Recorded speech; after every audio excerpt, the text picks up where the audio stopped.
तो आप यहाँ पर अमेरिका के राष्ट्रपति डोनाल्ड ट्रंप को सुन रहे थे। जिस तरह से एक मिलिट्री एक्शन जो है वो अमेरिका की तरफ से लिया गया, ईरान के 3 न्यूक्लियर साइट पर यहाँ पर जो है B-2 बॉम्बर जो है वो छोड़े गए, और जिसके बाद जो स्थिति हुई है उसका जिक्र करते हुए, उसे बताते हुए अपने देश को कि किस तरह से अमेरिकी सैनिकों ने जो है इस तरह से ये पूरा हमला किया है और वापस सुरक्षित भी लौटे हैं। और ऐसे में उन्होंने अपने अमेरिका की सेना को इस पर बधाई देते हुए कहा है कि ऐसी कोई और देश की सेना जो है वो नहीं कर सकती।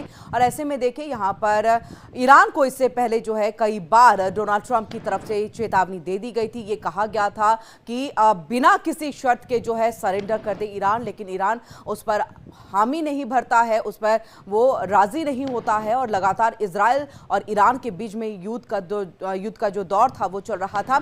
इस बीच में अमेरिका की तरफ से जो है ईरान से बातचीत का दौर भी जारी रहा, लेकिन पीछे से इजराइल को भी जो है अमेरिका सपोर्ट करता रहा है। अमेरिका की तरफ से उसे हथियार जो है वो मुहैया कराते गए हैं। और इन सब के बीच में देखिए कि 3 परमाणु ठिकाने, जिसमें नस्तान जो है वो आपको आता है, फोटो जो है जिसका जिक्र भी देखिए यहाँ पर राष्ट्रपति डोनाल्ड ट्रंप ने किया है। और ऐसे में फोटो पर ये हमला होना एक अपने आप में बड़ी बात। और अब इसके बाद देखिए ईरान ने ये कह दिया है, ये देखिए बड़ी खबर आपको जानकारी दे दे, अमेरिका के राष्ट्रपति डोनाल्ड ट्रंप ने परमाणु ठिकानों को तबाह किया। इसकी पूरी जानकारी जो है देखिए देश को संबोधित करते हुए उन्होंने दी। और देखिए अमेरिका की सेना ने किस तरह से ये बड़ा हमला किया है और वापस सुरक्षित लौट आए सभी जो हमारे फाइटर जेट्स गए थे और हमारे जो सैनिक गए हुए थे वो सभी वापस लौट आए हैं। ऐसे में उन्होंने बधाई दी और ऐसा कहा उन्होंने कि ऐसा किसी और की देश की जो सेना है वो नहीं कर सकती, ये सिर्फ अमेरिका की सेना ही कर सकती है।